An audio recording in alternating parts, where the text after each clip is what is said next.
Grandpa Joe is the true villain of Willy Wonka and the Chocolate Factory. And I realized there's actually an entire subreddit all about hating Grandpa Joe. Now he says, most people are aware of this meme hating on Grandpa Joe for lying around for all the first half of the film where his musical numbers proves that there's clearly nothing wrong with him. But I have a further theory, poster says. In my opinion, not only is Grandpa Joe failing to aid his family in their poverty, but I think he caused it.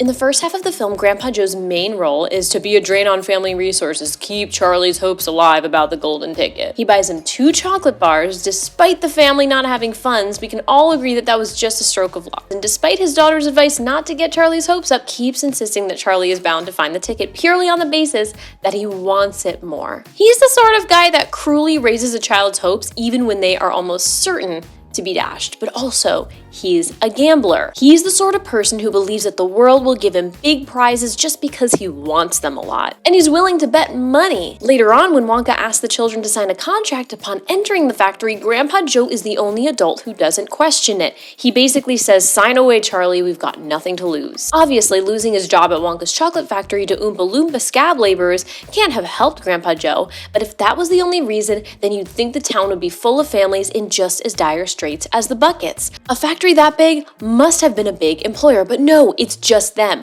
Charlie's teacher is openly surprised that the kid only bought 2 chocolate bars when every other child opened over 100. Every other family bounced back. Nor is it the missing father. Charlie's dad is alive in both the book and the Tim Burton adaptation, yet the Bucket family's finances are just as bad. It's Grandpa Joe. Grandpa Joe bet the family savings or invested them badly and lost everything. This is why Mrs. Bucket is so okay with him lounging around the house while she and Charlie slave away to feed him. She knows that should dear old dad finally stir his stumps and decide to help out, it'd be by heading straight down to the nearest bookie to bet the cabbage water money on a broken down horse with 100 to 1 odds, only to be so surprised when it didn't win. I did not realize there was such Grandpa Joe hate. I remember specifically when I read the book when I was in grade school. It was a very pronounced moment when Charlie gets the golden ticket and Grandpa Joe hops out of bed as if he had never stopped walking and starts dancing around. And for me, it reminded me of those heroic actions that happen when, a child is stuck under a car and the dad suddenly gets all the strength in the world to lift it up. That adrenaline rush, which I think is the primary reason why that was emphasized so much in the story. But because I'm finding that there's a lot of Grandpa Joe haters, let's dive a little bit more into what other people think. By the way, if you like content like this, my name is Kira, this is Studio Violet, and like this video if you want to hear more on your favorite movies, television shows, and albums. And hit subscribe if you want to be notified. Now, people be commenting a lot of Grandpa Joe hate. I only read the title, says someone, but I totally agree. I will believe in any negative theory about Grandpa Joe. Grandpa Joe is the actual cause of World War I, not the assassination of Archduke Ferdinand.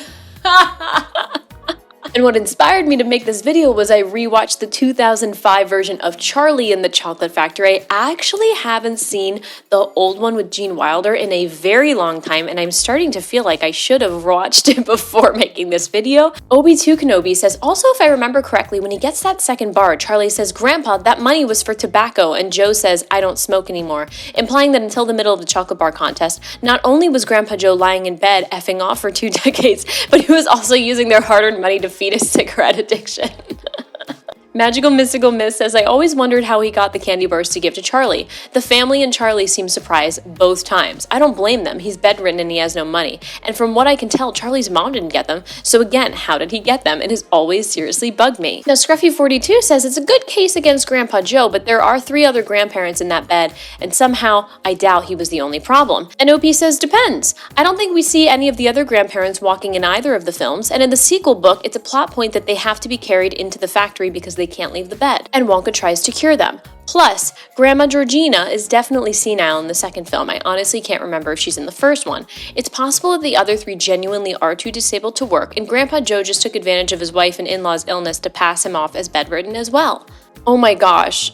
Another commenter says, Charlie unalived in a snowbank in the very beginning. Everything after that, including another ticket being available, was a dream as he froze. The longer the dream goes on, the more disconnected from reality it got. What? Grandpa Joe was never able to get out of bed. It's just what Charlie wished for. Why is that so believable though? I don't know what people's desire is to like make childhood fairy tales and books like so depressing, but I mean, I'm bringing light to it, so I'm not part of the problem here. Now someone goes minority here, but I love Grandpa Joe. Don't forget, he along with Charlie's mom gave Charlie his momentum and spirit. And I feel like that was such a special dichotomy between Charlie and the other kids who were invited and who got the golden ticket, because the other kids had so many resources financially, right? Like on paper, they had everything they needed in order to not just win the golden ticket, but to just like win at life. And we realize, hey Dana, can we bring this over here? Because mommy's recordings, you're very cute and whimsical. I feel like that's such a big part of Roald Dahl stories, with showcasing that when a child has a good spirit, I'm thinking Matilda too, they are always going to win over other children, or a lot of the times adults who have kind of forgotten how to dream and forgotten how to be imaginative and kind-hearted and have hopes. And someone comments and goes, what's the point of digging this hole? And it's funny because this stuff is like so entertaining to read. At the end of the day, like there are so many lessons in Charlie and the Chocolate Factory that like we can laugh all day about like the common memeability of how we hate Grandpa Joe. But I think there's too clear of a lesson in this story to just go this deep. Speaking of deep fan theories, we also have one from Karina Ayako that Willy Wonka is the devil and the factory is hell. I have a mini theory that Wonka is the devil. They say the Oompa Loompas are demons and his factory is a getaway hell. This is already giving The Good Place and I love it. He rigged the contest so those certain kids and their parents would get the tickets and come to the factory and be punished. I feel like over-explaining and over-analyzing a story like Willy Wonka takes away the magic that I feel like Roald Dahl loves to instill in all of his stories. And I feel like there's so much commentary from his stories that like adults don't have that wondrous side that children do, and like children can teach adults so much. Because we're all adults commenting on these posts right now, it kind of proves this point right here that like we're trying to find a darker side, we're trying to find like the twisted angle, we're trying to find the reasoning behind, well, he definitely planted these, like there's no way that out of chance all of these things happened, when in reality sometimes things just happen by chance. There are many serendipitous moments in the universe, and I try to believe every single day that there is no such thing as a coincidence. So I think that by having all these fan theories, it's honestly proving Roald Dahl right in so many ways that our adult brains are just getting so much in the way of the idea that there's magic in the everyday. Continuing on with this theory though, he rigged the contest so those certain kids and their parents would get the ticket and come to the factory and be punished, except for Charlie and his grandpa who got to go to heaven.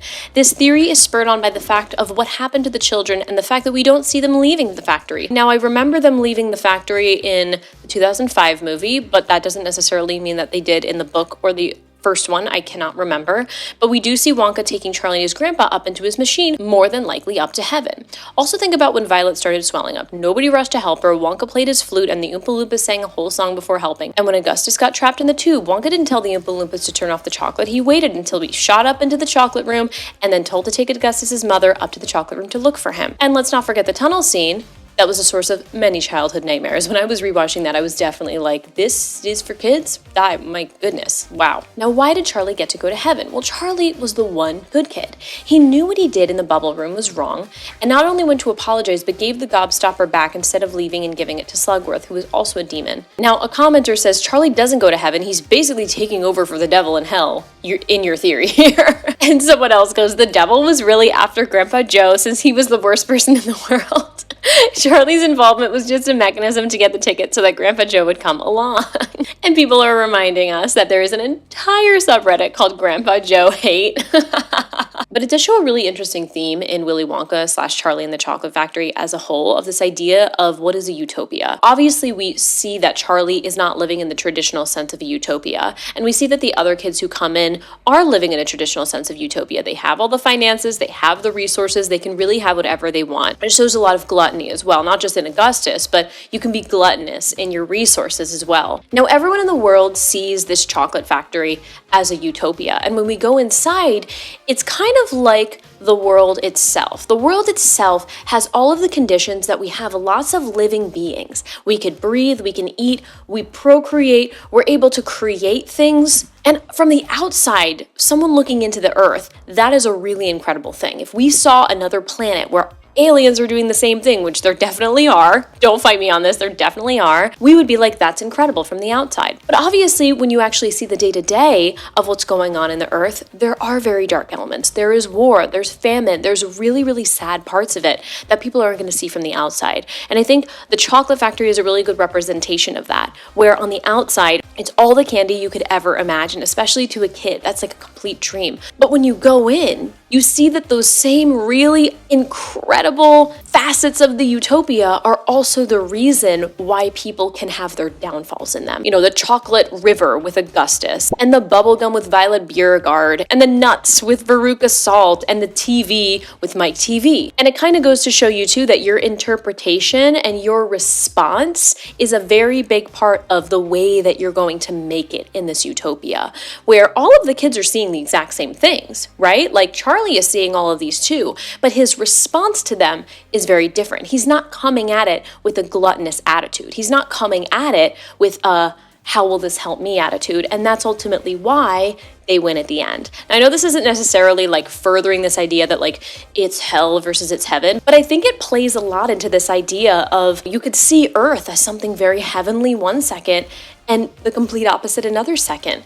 And again, I want to bring in The Good Place, because at the beginning, spoiler alert for The Good Place, if you haven't finished it yet, like we realize that in the first few episodes, a lot of the people in The Good Place think they're actually in the good place, but it's really a mechanism from the bad place to taunt these individuals. And I think that there are very basic, simple lessons from Charlie and the Chocolate Factory that are just so well executed in every single piece of art that we see it in the book and all the movies. But I think there's this deeper element that we always want to look at how we reflect into it. And Willy Wonka's Chocolate Factory is so much like Earth. And what we put into it, we get out. The more gluttonous we are, the more it's going to bite us back. The more we respect nature, the more we respect things for as they are, like Charlie, the more we're going to have good luck in the end, and things are going to come back to us in a really good way. Now, Hua Bundy 8657 says Willy Wonka predicted the way the kids would lose. I've watched Willy Wonka and the Chocolate Factory for at least 100 times.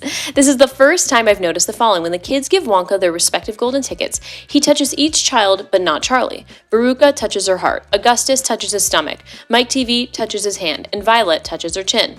My theory is he knew their respected faults, but Charlie was pure. And Butterblaster says the Oompa Loompas have already prepared song lyrics for each of the kids. One of the parents comments on this. And choreographed dance numbers. Now, obviously, you can just say that, like, it's a movie musical, like, you know, it's just part of the magic. Stella Slayer 2020 says, in my personal headcanon, Charlie was picked long before the golden tickets went out. Charlie finding money under the grate was not a coincidence. The character playing Slugworth was actually a detective that followed Charlie and knew the routes he took and left the money to be found. There's a theory that the candy store clerk was also in on it. When Charlie goes to buy something from the candy store, it's the clerk who suggests a simple chocolate bar and proceeds to take down the one that's displayed above the counter to give Charlie. Ascalay says, I always felt he set up tests for each kid to see how they would respond. In the end, Charlie was able to troubleshoot his issue, fizzy lifting drink, and make it to the final test, the gobstopper. Augustus had all the sweets he could ever want and chose something else. Violet had the gobstopper, which arguably does the same thing as gum. Everlasting. Veruca could have listened when she came up against something that wasn't for sale. Mike could have stepped back and not thought as far ahead as he was trying to. It doesn't negate your theory, but I like how they could fit together. Combined, you can make the argument that Slugworth didn't have enough time to research Charlie's downfall, but had plenty of time to figure out the right test for everyone else. Now, this is a scene in question, and this is from the OG movie. And now, would you please show me your golden tickets? I'm Veruca Salt. My dear Veruca, what a pleasure. And how pretty you look in that lovely mink coat. I've got 3 others at home. And Mr. Salt, overjoyed to see you, sir. Would you just step over there for a minute? Augustus Clue. Augustus, my dear boy, how good to see you, and in such fine shape. And this must be the radiant Mrs. But just over there, dear lady. Violet Beauregard. Darling child, welcome to Wonka's. What kind of gum you got here? Charming. Charming. Sam Beauregard here, Mr. Wonka. My dear sir, what a genuine pleasure. If ever you need anything in the automotive line, just call on Sam B. Phone number's on the card. With Sam B, it's a guarantee. I'm Mike TV. Well, you're dead. Wonderful to meet you, Mike. And Mrs. Stevie, how do you do? What an adorable little boy you have. Thank you. Just over there. Charlie Bucket. Well, Charlie Bucket. I read all about you in the papers. I'm so happy for you. And who's this gentleman? My grandfather, Grandpa Joe. Delighted to meet you, sir. Overjoyed, enraptured, entranced. Are we ready? Yes. Good. In we go. On the ground BS says my personal headcanon, which agrees with most others here. Willy Wonka chose Charlie long before the Golden Ticket contest. Charlie lived in the same town as the factory, and he frequently stopped outside the factory to stare in amazement. He knew the candy shop worker and talked to him often, and the shop worker was an agent of Wonka's.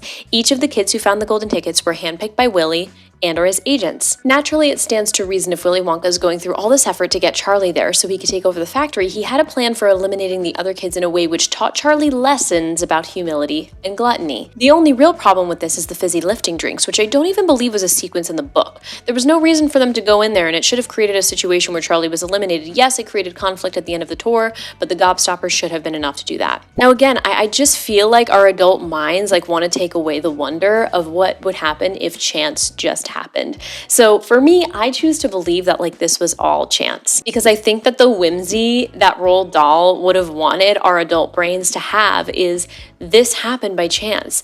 The universe is a magical place that doesn't always need to be manipulated by humans and over-explained. I mean, think about Matilda. It's as simple as she has magic. She's able to lift things when she's angry and when she has an emotional experience towards something. All of these wondrous things that really can't be explained, and I think the fact that they can't be explained is by choice, that he wants us to be little kids for a bit while we're watching the movie. Now let's see if this last one leans into the whimsy a little bit, because it says it's new and not dark. It says champagne on tap. With the Golden Ticket scheme, Wonka was trying to expand his company's empire. All 5 of the children were specifically chosen because of their pre-existing relationship to food. Take a look at Veruca Salt. Her family owns a nut factory, a logical business pairing with a chocolate manufacturer. Mike TV is an unwitting expert on media, advertising, and technology because of his addiction to television. On the tour, Wonka specifically shows Mike the prototype for Wonka Vision. Although Mike fails the test, I believe Wonka's original goal was to put Mike in charge of this innovative technology. Violet Beauregard holds the world record for gum chewing, so who better to help with the development and advertisement of his new 3-course dinner chewing gum? Violet could give some valuable input on the creative process, and she could use her gum chewing fame to promote the product. On top of being known for his appetite, Augustus Gloop's father is the most prominent butcher in Dreiselheim. Perhaps Wonka was looking to expand to a more international market or invest in foods unrelated to chocolate.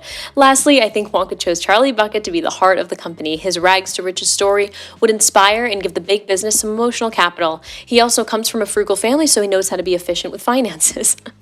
And here we go again with our adult brains. Now, there's nothing wrong with having fan theories, and again, I'm bringing light to it all. I just think it takes away some of the whimsy. Goes off on tangents, says I like it, explains why he was so peeved at the end, because his business plans for the next decade or so fell apart because these kids messed up everything.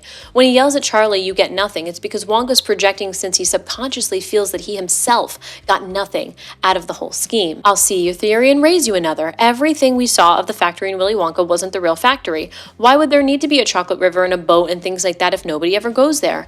I believe the factory is just like a regular factory, but Wonka is very secretive about his product. But what if Wonka just had it for himself? I mean, he's worked so hard to build this empire. It's kind of like somebody who's built a business from scratch and now they're a millionaire. If you want your own freaking chocolate river that only you go on, I completely understand that. Other people are going to make it dirty. You're going to have to clean it a lot more. It's nice to have something to yourself. And someone else speaks to this. Why would there need to be a chocolate river and a boat and things like that if nobody ever goes there? Because Wonka is nuts. He's passing on his factory to a child that he's known for less than a day and traumatized by driving a boat at top speed down an insane fever dream tunnel while screaming creepy, ominous poetry at a group of people.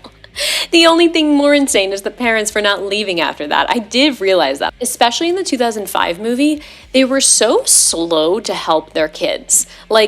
Obviously there needed to be some sort of way that the kids, the song had continued and the kids were learning their lesson, but they were so slow to go and try to help their kids. It just goes to show that on paper, these kids have everything they could possibly ask for, but when push comes to shove, their parents aren't going to rise to the occasion when they need them the most. And it just shows that the gluttonous nature of them isn't going to mean that you're going to have family all the time. And especially in the 2005 film, when we see flashbacks of Willy Wonka to his childhood where he wasn't allowed to eat candy and he had that big big retainer in. I don't remember if that was in the book or the original movie.